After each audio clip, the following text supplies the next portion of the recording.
Ryan Cooper was tired. He had been working in the medical bay for 10 hours straight, and his shift was finally ending. He cleaned up his workspace and prepared to go back to his quarters. The space station called Horizon Base was quiet tonight. Most of the crew were already asleep. Ryan was a doctor, and a good one. He had joined the station 2 years ago when humanity first started building homes among the stars. It was exciting work, even if most days were routine checkups and minor injuries. He treated everything from broken bones to space sickness. Nothing too dramatic. He was about to leave when the alarm started screaming. Red lights flashed all over the medical bay. The station's computer voice announced an emergency. Unauthorized vessel approaching. Security teams report to stations. This is not a drill. Ryan's heart jumped. Pirates? An attack? He had trained for emergencies, but they had never actually happened before. He grabbed the emergency kit and waited, unsure what to do. Jake Morrison's voice came over the speakers. Jake was the station commander, a calm man who never panicked. But tonight his voice sounded tense. All personnel stand by. We have an unknown ship requesting emergency docking.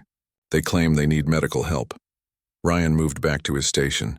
If someone needed medical help, he had to be ready. He checked his supplies and waited. His assistant, Amy Sullivan, ran into the bay. She was a nurse, young but skilled. Her eyes were wide with worry. "What's happening?" she asked. "I don't know yet," Ryan said, "but get the emergency bed ready. Someone needs help." They worked quickly, preparing the medical bay for whoever was coming. Ryan expected injured humans, maybe from a ship accident. He never expected what came next. The air in the middle of the medical bay started to shimmer. Ryan stepped back, confused. Then 3 figures appeared out of nowhere, materializing like ghosts becoming solid. But they weren't ghosts, and they definitely weren't human. Amy gasped. Ryan stared, unable to move for a moment. The aliens were tall, taller than any human. Their skin was smooth and seemed to glow with soft blue and purple lights that moved across their bodies like waves. They had 2 arms and 2 legs like humans, but their faces were different. Larger eyes, no nose like humans had, and their mouths were smaller. They wore clothes that looked like they were made from liquid metal. One of the aliens, the largest one, carried something in his arms. A child. A small alien child who wasn't glowing like the others. Her skin was dull, almost gray. Her eyes were half closed. The alien father dropped to his knees in front of Ryan. His mouth opened and words came out in broken, heavily accented English. "You save. Please. We give anything. Everything. Please." Ryan's training kicked in. Whatever these beings were, they needed help. He moved forward quickly. "Put her on the bed," he said, pointing to the emergency bed Amy had prepared. The alien father carefully placed his daughter on the bed. The mother alien stood next to him, her hands shaking. The lights on her skin were flickering in strange patterns. Ryan didn't know much about aliens, but he could recognize fear and sadness in any language. A third alien, younger and taller, stood behind them. Their son, Ryan guessed. He looked scared too. "What happened to her?" Ryan asked, scanning the child with his medical equipment. The readings made no sense. Her biology was completely different from humans. The father struggled to find words. "She's sick. Very sick, name. Lysara, she dying." More people rushed into the medical bay. Jake Morrison arrived with security guards, but he held up his hand to stop them from drawing weapons. Behind him came Lisa Chen, another doctor who specialized in alien biology. She was one of the few people on the station who studied non-human life. Lisa's eyes went wide when she saw the aliens. "Velcarians," she whispered. "I've read about them. They're supposed to be very advanced. Their technology is centuries ahead of ours." "Then why are they here?" Amy asked quietly. The alien mother spoke then, her English better than her mates. "Our doctors cannot help. Our machines cannot help. She has the fading. It has no cure in our world. She will die in 2 days if nothing changes." Ryan looked down at the small alien girl on his bed. Lysara. She was breathing, but barely. Her chest moved up and down slowly. She reminded him of human children he had treated. Sick children whose parents begged him to save them. The species didn't matter. A dying child was a dying child. "We have resources," the father said, standing up. He pulled out a small device from his belt. It projected images in the air, showing ships and technology and planets. "My family controls fleet. 700 ships. We have technology, power sources. Medical knowledge from 1,000 worlds. Anything you want. Anything. Just save our daughter, please. Jake Morrison stepped forward. Dr. Cooper, I need to speak with you now. Ryan followed Jake to the corner of the room. Jake spoke quietly. Do you understand what they're offering? Technology that could change everything for humanity. Faster ships, better weapons, medical advances we can't even imagine. I understand, Ryan said. Can you help them? Jake asked. Ryan looked back at the small alien girl. I don't know. I've never treated a Valkyrian before. I don't know if human medicine will work on them. I might make things worse, but you'll try? Ryan thought about all the reasons to say no. The risk, the responsibility, the political problems if he failed. Then he thought about the way the alien mother was holding her daughter's hand, the same way human mothers did, the way the father had begged on his knees. Yes, Ryan said. I'll try, Jake nodded. Then you have full authority. Use any resources you need. I'll contact Earth and let them know what's happening. Ryan walked back to the bed. He looked at the three aliens, at their desperate faces and dimming lights. I'll do everything I can, he told them. But I need to run tests. I need to understand her biology, and I need you to tell me everything about her condition. The father grabbed Ryan's hand. His skin was warm and felt strange, but his grip was firm. Thank you, he said. Thank you. We stay here, we help. Whatever you need. Ryan looked at Amy and Lisa. Get me every scanner we have. Contact the xenobiology lab. Wake up anyone who knows anything about non-human biology. We have 2 days to do the impossible. As his team rushed to work, Ryan looked down at Lysara. She was so small, so fragile. Her violet eyes opened slightly and looked at him. There was intelligence there and fear, but also hope. Don't worry, Ryan said softly, even though he didn't know if she could understand. We're going to figure this out. He just hoped he was right. The medical bay became a place of constant activity. Ryan worked through the night, running scan after scan on Lysara. Amy brought him coffee every few hours. Lisa Chen set up her equipment next to his, comparing Valkyrian biology to human biology on her screens. The numbers were bad. Very bad. Ryan stood in front of the main screen, studying the images of Lysara's brain. He could see her neural pathways, the connections in her brain that let her think and feel and move. They were breaking down, disappearing like roads crumbling away until there was nothing left. How fast is it progressing? Lisa asked, standing next to him. Ryan pointed to 2 scans, one taken an hour ago and one taken just now. See these pathways here? They're 30% weaker than they were an hour ago. At this rate, she has maybe 48 hours before total failure. What does total failure mean? Amy asked quietly. It means her brain stops working, Ryan said. She dies. The 3 of them stood in silence for a moment. Then Ryan turned back to his work. We need to understand what's causing this. Lisa, what do we know about Valkyrian biology? Lisa pulled up information on her tablet. Not much. The Valkyrians have always kept to themselves. They're one of the oldest spacefaring species. Their civilization is over 10,000 years old. They have advanced genetic engineering. Most diseases were eliminated from their population centuries ago. Then why can't they cure this? Amy asked. That was the question Ryan had been asking himself all night. He walked over to where the Valkyrian family was waiting. They sat together in the corner, the mother holding Lysara's hand, the father and son standing guard. They hadn't left the medical bay once. I need to ask you questions, Ryan said, about your medicine, about what you've already tried. The father, Kethavar, nodded. Ask anything. Tell me about your doctors. How do they treat diseases? Kethavar looked confused by the question. Our medical systems are automated. Artificial intelligence. The patient is scanned, and the computer determines the treatment. It is always accurate. Always, Ryan asked. Yes, our medicine has not failed in 300 years. Until now? Ryan thought about that. What did your computer say about Lysara's condition? The mother, Shalnira, spoke then. Her voice was quiet but clear. They said there is no treatment. No cure. The fading is a death sentence. They told us to make her comfortable and let her pass peacefully. And you didn't accept that, Ryan said. No, Kethavar said firmly. We searched everywhere. Every medical facility in our empire. We consulted with doctors from other species. Everyone said the same thing. Impossible to cure. But then we heard stories about humans. About your doctors. About how you treat impossible cases. What stories? Lisa asked, curious. The Valkyrian son, Rentok, spoke for the first time. His English was better than his parents'. "We heard that human doctors don't give up, that you try things that aren't in the books, that you see patients as individuals, not just data to be processed, that you have intuition." Ryan understood then. Your computers can only work with what they know. When they encounter something completely new, they have no answer. "Exactly," Rentok said. "The fading is rare. It happens maybe once every 1,000 years. Our systems have no data on how to treat it. So they say it's impossible." Ryan walked back to his screens. He pulled up all the data they had collected. "But it's not impossible. It's just a puzzle we haven't solved yet." Over the next several hours, Ryan and his team worked to understand the disease. They compared Valkyrian biology to human biology, looking for similarities and differences. They ran chemical analyses and genetic tests. They studied every piece of data the Valkyrians had brought with them. Ben Harris arrived around dawn.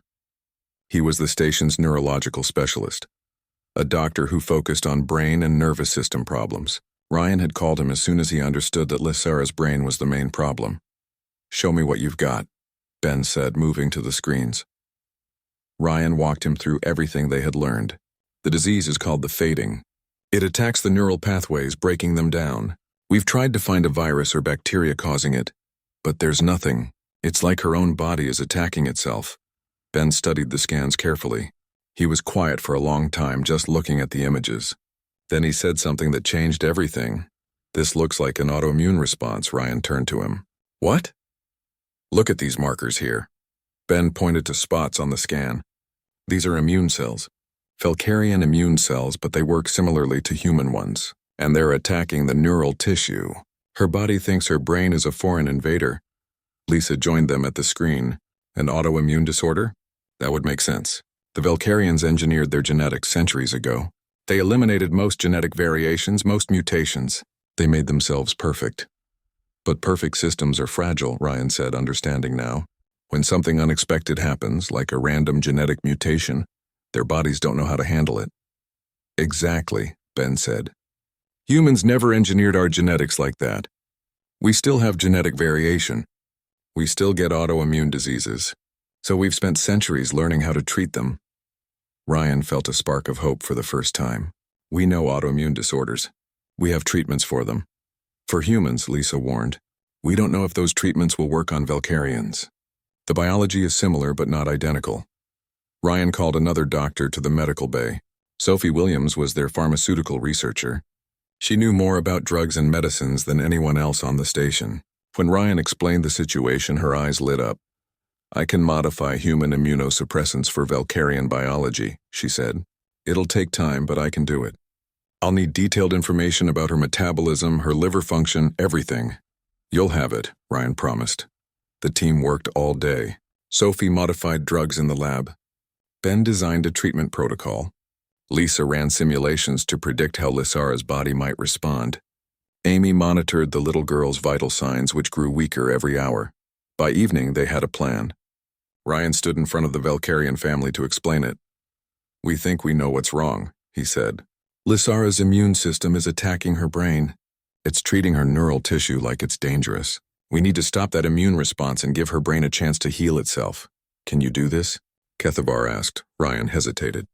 Honesty was important. "I don't know. We've designed a treatment based on human medicine, but we've never used it on a Valkyrian before. It might not work. It might even make things worse. There's a real risk that this could kill her faster." Shalnira looked down at her daughter. Lysara was sleeping now, her breathing shallow. The glow in her skin was almost completely gone. "If we do nothing, she dies in 2 days. Maybe less." "Yes," Ryan said. Kethvar looked at his mate. They didn't speak out loud, but something passed between them. An understanding. A decision. Then Kethavar turned to Ryan. "Do it," he said. "You are our only hope. If you fail, we will not blame you. But please try. Give our daughter a chance." Ryan nodded. "We'll start immediately. The treatment will take time. Days, maybe. And it won't be easy. There will be complications. But I promise you, we won't give up." "That is all we ask," Shalnira said. Ryan turned to his team. "Get everything ready. We start in 1 hour." As they prepared for the treatment, Ryan looked at the little alien girl one more time. She was so small, so fragile. The fate of human-Valkyrian relations might rest on what happened next. The technology and knowledge being offered could change humanity's future forever. But Ryan pushed all of that out of his mind. Right now, there was only one thing that mattered. A sick child who needed help. Everything else could wait. Let's save her, he said. The treatment began at exactly 8 in the evening. The medical bay was filled with people and equipment. Ryan stood at the head of the bed where Lysara lay. Around him, his team moved with practiced efficiency. Sophie had prepared 3 different drugs. The first was an immunosuppressant, designed to slow down Lysara's immune system so it would stop attacking her brain. The second was a neural growth stimulant that would encourage her brain to repair the damaged pathways. The third was a stabilizer to keep her other body systems working while the treatment did its job. Starting the first injection, Sophie said. She carefully inserted the needle into Lysara's arm. The little girl didn't even flinch. She was too weak to react. Ryan watched the monitors closely.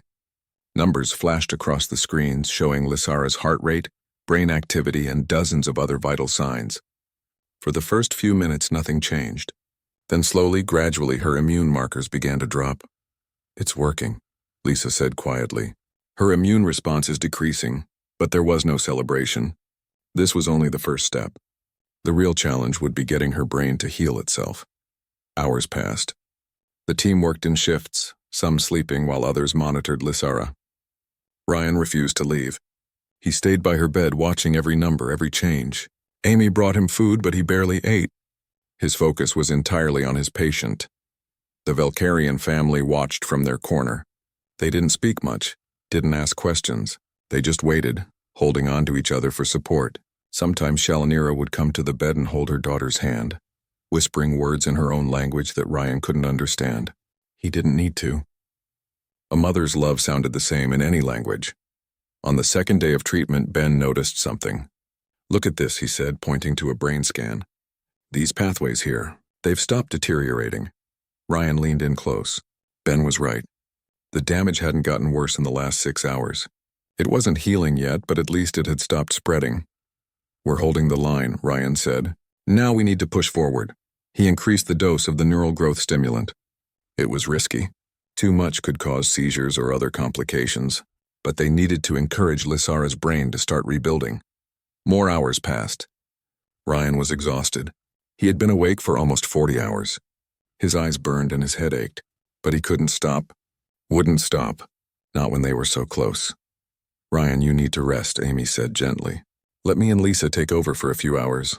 I'm fine, Ryan said. You're not fine. You're running on coffee and determination. That's not enough. Amy put her hand on his shoulder. Go sleep for 4 hours. We'll wake you if anything changes. I promise. Ryan wanted to argue, but he knew she was right. He was making mistakes, simple ones that a rested doctor wouldn't make. If he wanted to save Lysara, he needed to be at his best. 4 hours, he agreed.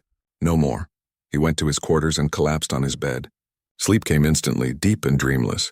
When Amy woke him, he felt better. Not great, but functional. Any changes? He asked as he rushed back to the medical bay. See for yourself, Amy said with a small smile. Ryan looked at the latest brain scan, and his heart leaped. New neural pathways were forming. Tiny ones, just small connections, but they were there. Lysara's brain was starting to heal. We did it, Lisa said. The treatment is working. But Ryan's celebration was short-lived. He noticed something else on the scan, something that made his blood run cold. What's this? He pointed to a dark spot in Lysara's brain. Ben looked at it and frowned. That wasn't there an hour ago. It looks like bleeding, but internal in the brain tissue. Is it dangerous? Kethvar asked. He had been listening, understanding more than Ryan realized. It could be, Ryan said honestly. If it spreads, it could cause serious damage. But if we stop the treatment to deal with it, the fading might come back. It was an impossible choice. Continue the treatment and risk the bleeding getting worse, or stop the treatment and watch Lysara's brain deteriorate again. Ryan made a decision. We continue, but we monitor that spot every 10 minutes. If it grows, we adjust. Sophie, prepare a coagulation agent, something to stop bleeding if we need it. Already on it, Sophie said. The next 12 hours were the hardest of Ryan's life. The bleeding stayed the same size, neither growing nor shrinking. Meanwhile, Lysara's brain continued to heal. New pathways formed. Old ones strengthened. It was working, but the danger remained. Jake Morrison visited the medical bay to check on them. He looked tired too. "How is she?" he asked. "Better," Ryan said, "but we're not out of danger yet." "The folks back on Earth are very interested in what's happening here," Jake said. "The Valkyrians are offering us technology that could change everything. Faster ships, better energy sources, medical databases from 1,000 different species." Ryan looked at him. "Is that why we're doing this? For the technology?" "No," Jake said quickly. "We're doing this because it's the right thing to do. But I won't lie to you, Ryan. If you succeed, humanity benefits. If you fail," he trailed off. "If I fail, a little girl dies," Ryan said. "That's all that matters to me right now." Jake nodded. "I know. That's why you're the right person for this job." On the third day, something amazing happened. Lysara's eyes opened. Not just a little flutter, but fully open. She looked around the medical bay, confused and scared. Then her mother was there, speaking softly in Valkyrian, and the little girl calmed down. "Can she speak?" Ryan asked. Shalnira spoke to her daughter in their language. Lysara responded, her voice weak but clear. "She says her head hurts," Shalnira translated. "But she can think clearly. She knows where she is. She remembers being sick." Ryan felt tears in his eyes. He couldn't help it. She was going to make it. Against all odds, they had done the impossible, but he couldn't relax yet. "The treatment needs to continue for at least 2 more days," he said, "to make sure the healing is permanent. And we still need to deal with that bleeding." Over the next 2 days, the team worked to solve the bleeding problem. Ben discovered that it was being caused by the neural growth stimulant.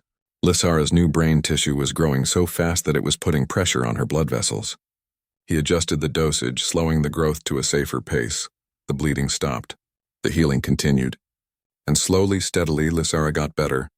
On the 5th day, she sat up in bed. She was weak, but her eyes were bright. The glow had returned to her skin, pulsing in happy patterns. When Ryan came to check on her, she smiled at him. It was a strange smile, not quite like a human smile, but Ryan understood it perfectly. "How do you feel?" he asked. Lysara looked at her mother, who translated. Then she responded in Valkyrian. "She says she feels hungry," Shalnira said, laughing and crying at the same time. "She wants to eat." It was the best news Ryan had heard in days. Appetite meant recovery. It meant her body was healing. "Then let's get her some food," Ryan said, as the family shared their first meal together in days. Ryan stepped back and watched. His team gathered around him. Sophie, Ben, Lisa, and Amy. They all looked exhausted, but their faces showed pure joy. "We did it," Amy said quietly. "Yeah," Ryan agreed. "We really did. But the hardest part was still to come. They had to make sure the treatment lasted, that the fading didn't return, that Lysara would live a normal, healthy life. Ryan knew they had weeks of monitoring ahead. But for now, he allowed himself a moment of victory. They had taken an impossible case and turned it into a success. They had done what the most advanced alien civilization in the galaxy said couldn't be done. They had saved her life. Everything fell apart on the 6th day. Ryan was in his quarters trying to get some real sleep for the first time in nearly a week. Lysara had been stable for 2 days. She was eating, talking, and even sitting up in bed to watch videos on a tablet Amy had given her. The recovery seemed complete. Then the alarm went off. Ryan was running before he was fully awake. He sprinted through the station's corridors, his heart pounding. Other crew members jumped out of his way as he raced toward the medical bay. He burst through the doors to find chaos. Machines were beeping. Alarms were sounding. Amy and Lisa were working frantically at Lysara's bedside. The little girl was shaking, her whole body convulsing. Her eyes had rolled back in her head. "Seizure started 2 minutes ago," Amy reported, her voice tight with stress. "I've given her the standard medication, but it's not stopping."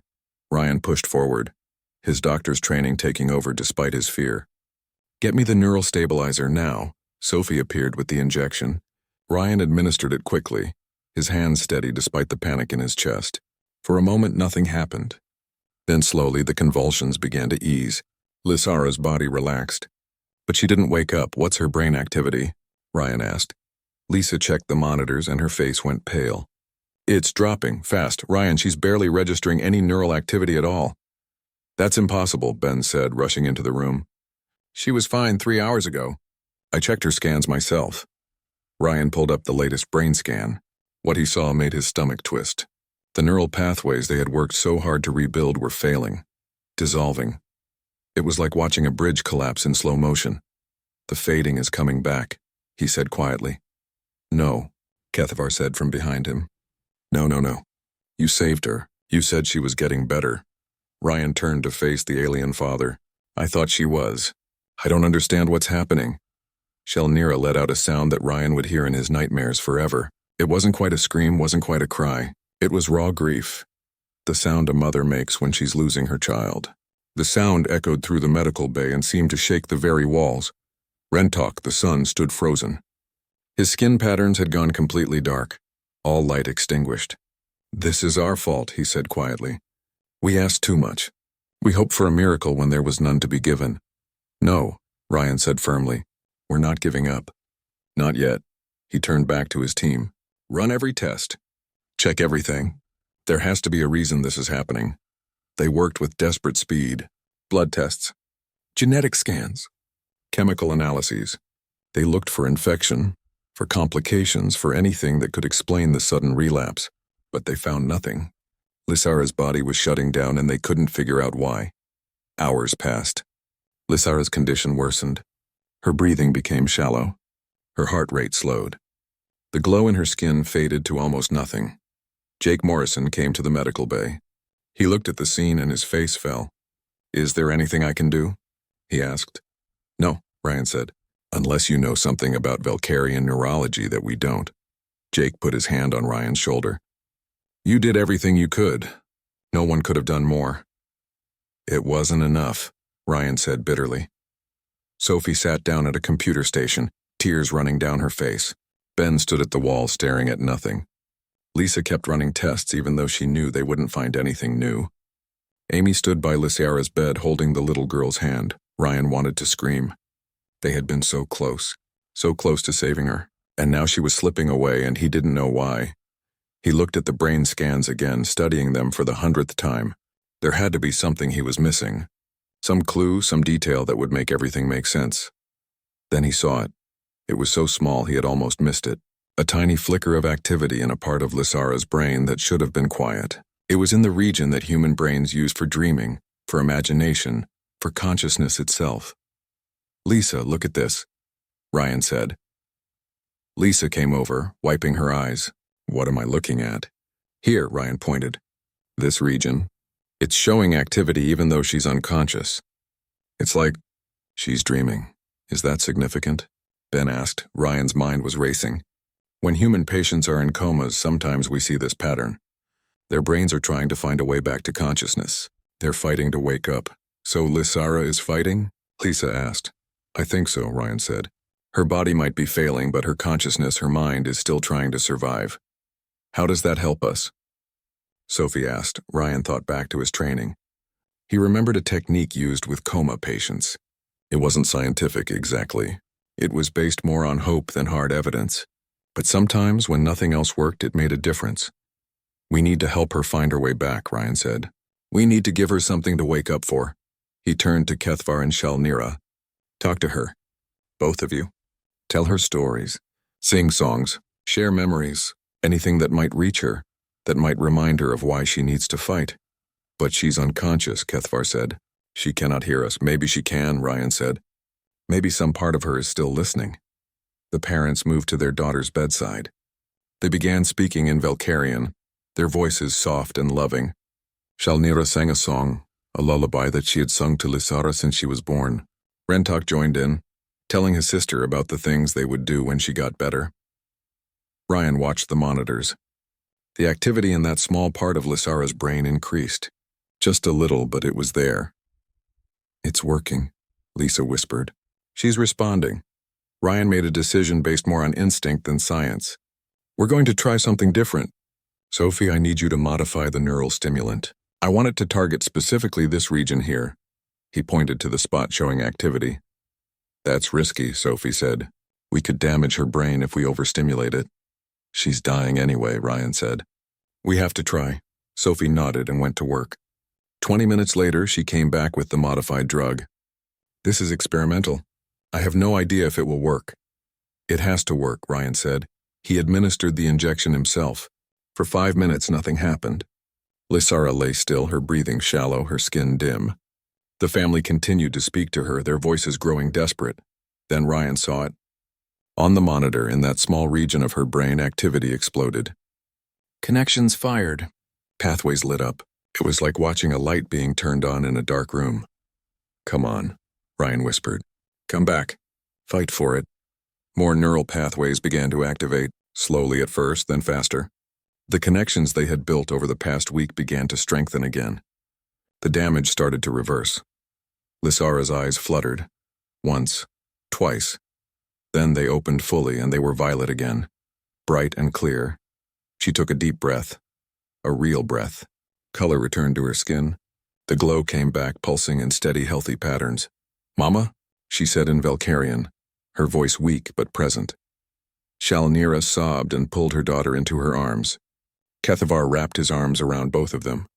Rentok joined the embrace. They stood together, a family reunited, crying tears of relief and joy. Ryan stepped back, his legs suddenly weak. He sat down hard on a chair. Amy was there immediately, checking on him. "I'm okay," he said. I thought we'd lost her." "But we didn't," Amy said. "You didn't give up." Ben approached with a new brain scan.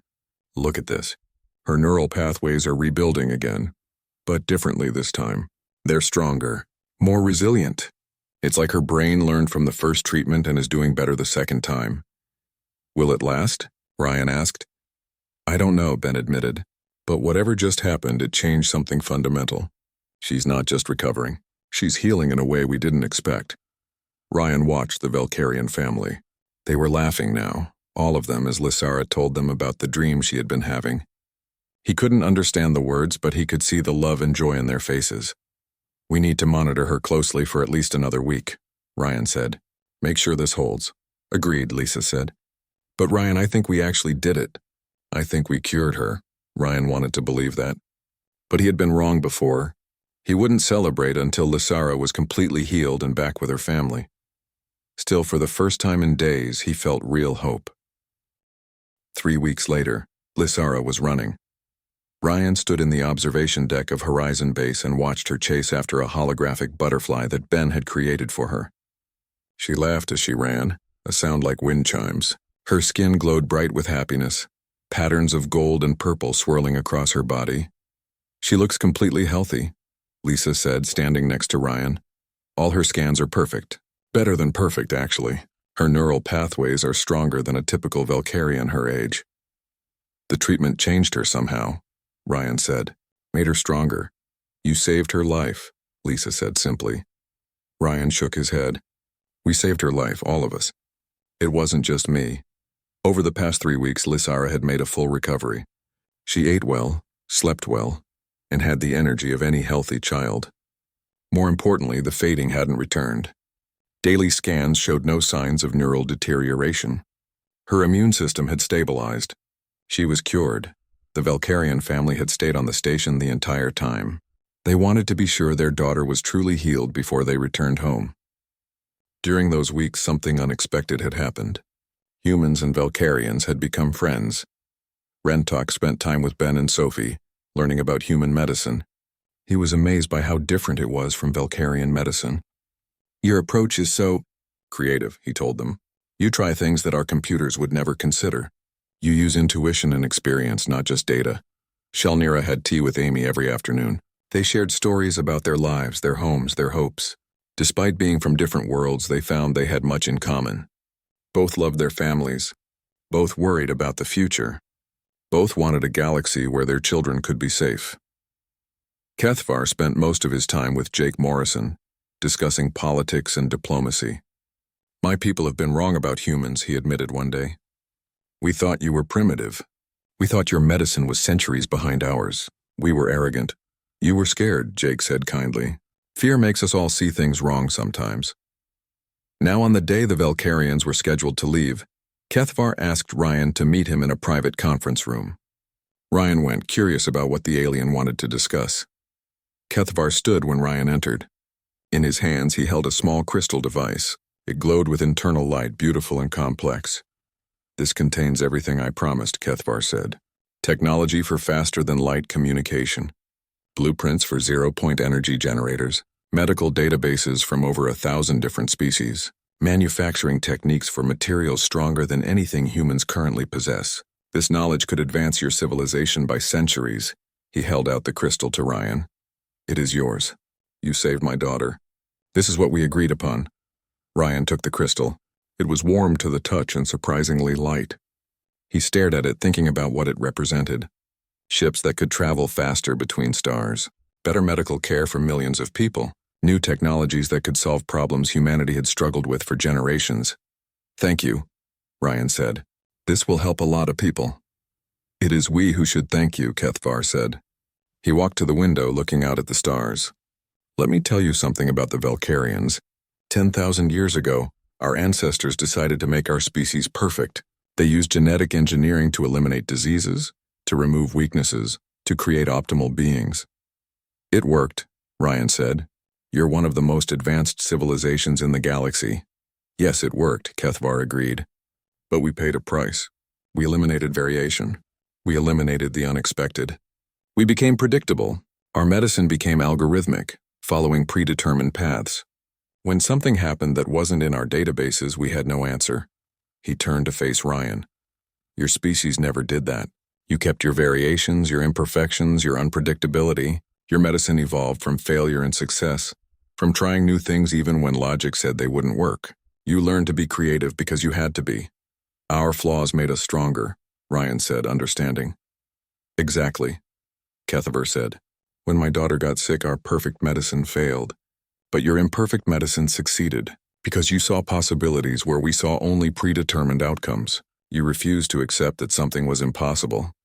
He placed his hand on Ryan's shoulder, a gesture he had learned from humans. You didn't save Lysara for the technology.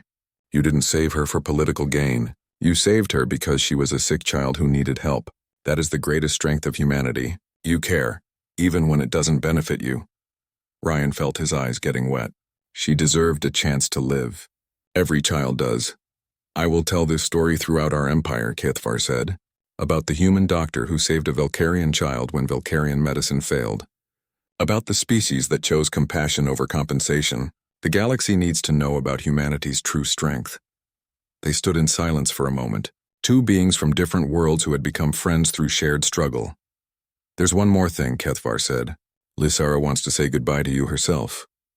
They returned to the observation deck where the rest of the team had gathered. Lysara ran to Ryan when she saw him. She had been learning English over the past 3 weeks, practicing with Amy and Lisa.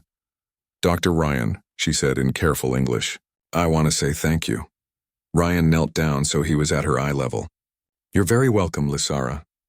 How do you feel? I feel good, she said, smiling. Strong. Happy. She paused, thinking about her words. The doctors on my world, they stopped trying. They said I would die and there was nothing to do. But you didn't stop. Why? Ryan thought about how to explain it. Because I'm a doctor. I took a promise a long time ago to help sick people, to try my best even when things seem impossible. You needed help, so I tried to help you. That's all. Lysara looked at him with those bright violet eyes. You saved my life.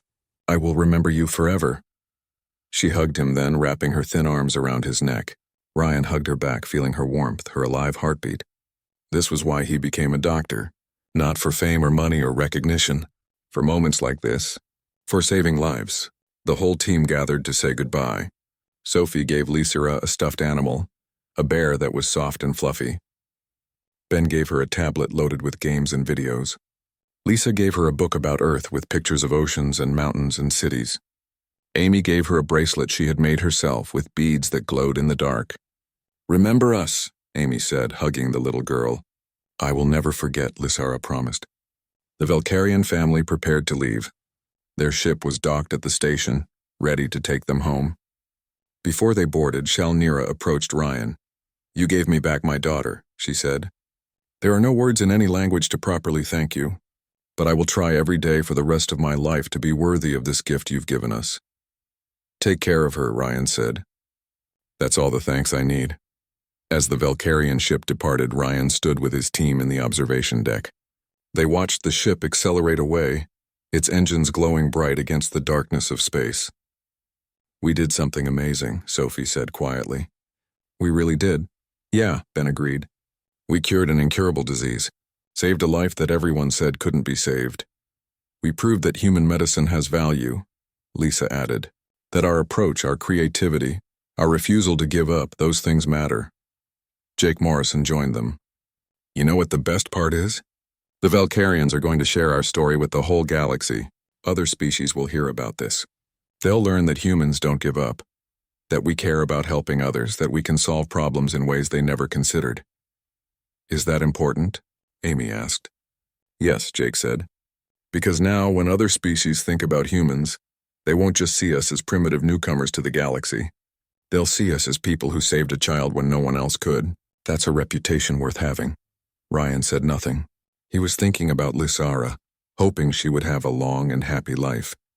Hoping she would grow up strong and healthy. Hoping the cure would last forever. Ryan? Lisa asked. Are you okay? Yeah, he said. I'm just thinking. We talk about the technology they gave us, about the political benefits, about humanity's reputation. But that's not what this was about. Not really. What was it about? Sophie asked. Ryan turned to face his team, these people who had worked so hard alongside him. It was about a little girl who was dying. About parents who loved her so much they crossed the galaxy looking for help. About doing the right thing because it's the right thing, not because of what we might gain from it. He looked back at the stars where the Valkyrian ship had disappeared. If we remember that, if we keep that at the center of everything we do, then maybe we really do deserve a place among the stars. Not because of our technology or our weapons or our achievements, but because we care, because we help, because we refuse to accept that anyone is beyond saving.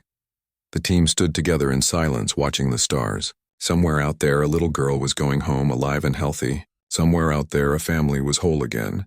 And somewhere out there, the galaxy was learning that humanity had something special to offer. Not just intelligence or creativity or determination, though they had all of those things, but something more important. Something fundamental. Compassion. Hope. The stubborn, reckless belief that every life mattered, that every problem had a solution, that giving up was never an option. That was humanity's true gift to the galaxy, and it was more valuable than any technology could ever be. Ryan smiled. It had been an exhausting few weeks. He had been pushed to his limits and beyond, but he would do it all again in a heartbeat. Because that's what doctors did, that's what humans did. They saved lives, and they never ever gave up.